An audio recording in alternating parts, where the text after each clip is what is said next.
Assalamualaikum warahmatullahi wabarakatuh. Perkenalkan, nama saya Mutiara Aina Fitria. Saya berasal dari kelas 11 MIPA 1, absen 22.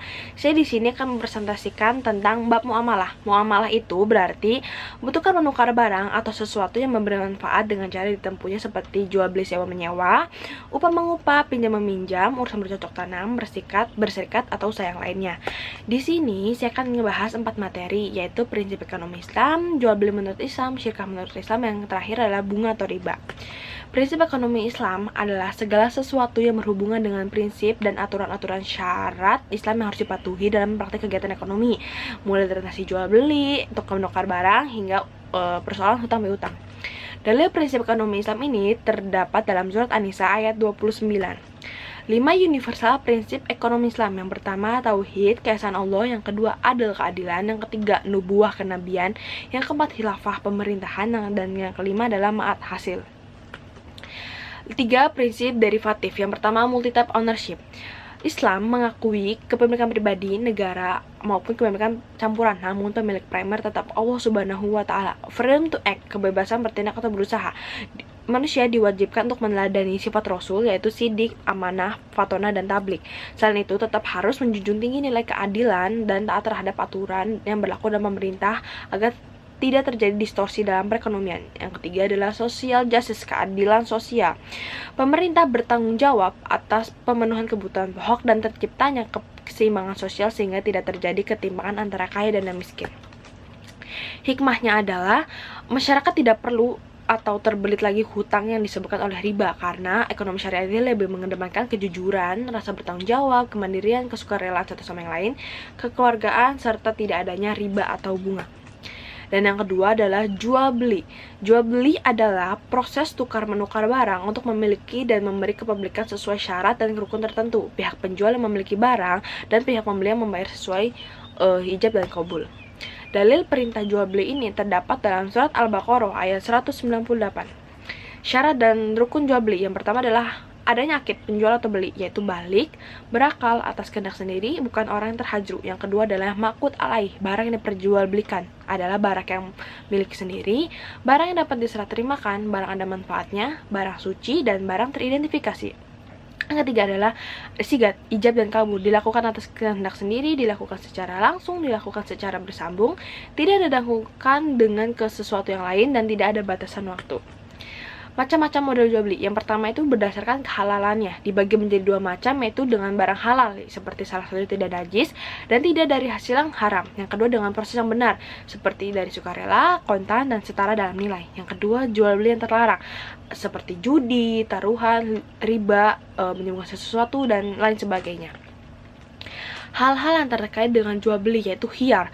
Apa sih khiyar? Khiyar itu kebebasan melakukan pemilihan, berarti kebebasan para penjual dan pembeli untuk memilih, meneruskan, atau memantapkan proses jual beli. Khiyar ini dibagi 3 macam, yaitu khiyar majelis, khiyar syarat, dan khiyar aibi. Manfaat khiyar. Khiyar itu pertama, mempertegas kerelaan kedua belah pihak saat melakukan transaksi jual beli. Yang kedua, adanya kenyamanan dan kepuasan bagi kedua belah pihak yang bertransaksi. Yang ketiga, menghindari terjadinya penipuan saat transaksi jual beli berlangsung.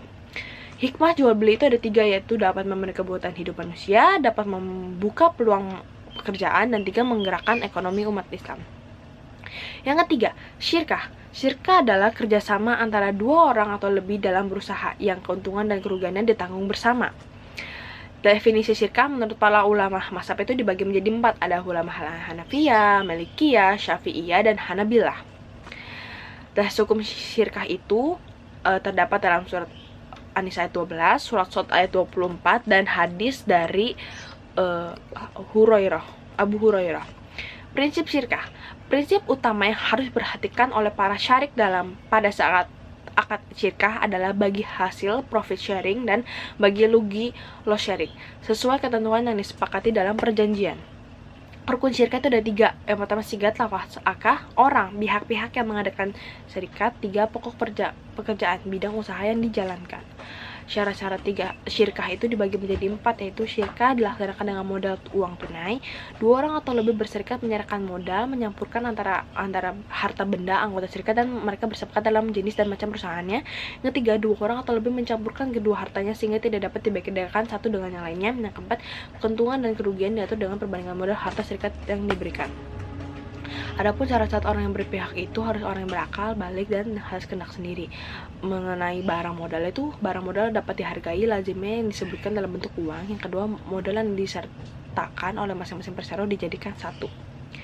Jenis syirkah itu dibagi menjadi 2, yaitu syirkah hak milik, syirkah amlak, yaitu persekutuan antara 2 orang atau lebih dalam kepemilikan satu barang dengan salah satu sebab kepemilikannya seperti jual beli, hibah, atau warisan. Syirkah transaksi, syirkatul ukut, yaitu kerjasama antara 2 orang atau yang lebih bersekutu dengan modal keuntungan. Syirkah transaksi ini dibagi menjadi 4 macam, yaitu syirkah inan, syirkah abdan, syirkah wujuh, syirkah muafadah. Pertama, syirkah inan itu antara 2 pihak atau lebih yang masing-masing memberikan kontribusi kerja amal dan modal mal. Syirkah abdan ini syirkah antara 2 pihak atau lebih yang masing-masing hanya memberikan kontribusi kerja atau mal tanpa memberikan kontribusi modal.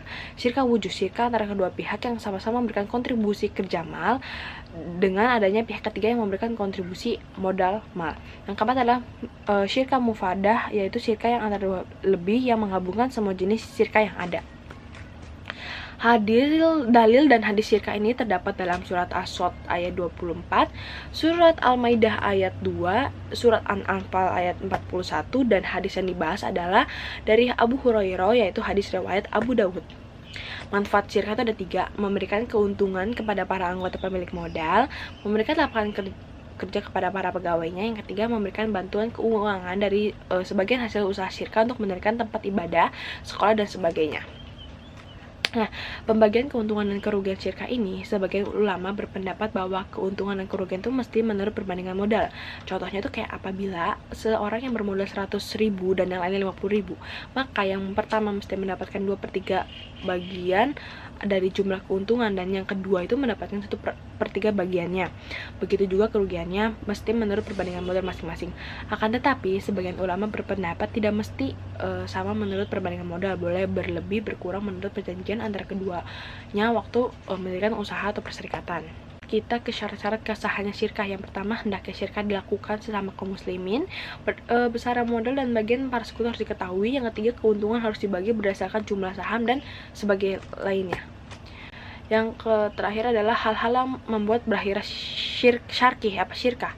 1. Akad yang terjadi atas dasar rela sama rela dari kedua belah pihak yang tidak ada kemestian untuk dilaksanakan apabila salah satu pihak tidak menginginkannya lagi.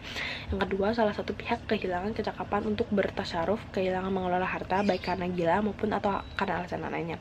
Yang ketiga, salah satu pihak meninggal dunia tetapi apabila anggota syirkah lebih dari 2 orang, yang batal hanya yang meninggal saja, dan sebagainya. Yang terakhir adalah bunga atau riba. Riba adalah penetapan nilai tambahan bunga atau melebihkan jumlah pinjaman saat pengembalian berdasarkan persentase tertentu dari jumlah pinjaman pokok yang dibebankan kepada peminjam. Dalil yang mengenai larangan riba itu terdapat dalam surat An-Nisa ayat 161. Alasan keharaman riba itu, riba dapat menghilangkan sikap saling tolong-menolong. Yang kedua, dapat merampas kepercayaan orang lain dengan cara yang batil. 3, membentuk orang yang malas. Macam-macam riba itu ada riba fadal, riba nasiyah, riba kardi, dan riba hiyat. Riba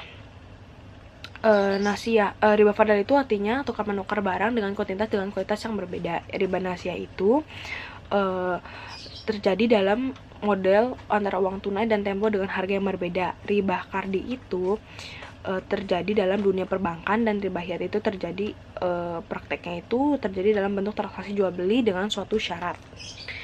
5 syarat agar jual beli tidak menjadi riba. Yang pertama, menjual sesuatu yang sejenis. Ada 3 syarat, yaitu serupa timbangan dan banyaknya, tunai, dan timbangan terima dalam akad. Yang kedua, menjual sesuatu yang berlainan jenis. Ada 2 syarat, yaitu tunai dan timbang terima dalam akad.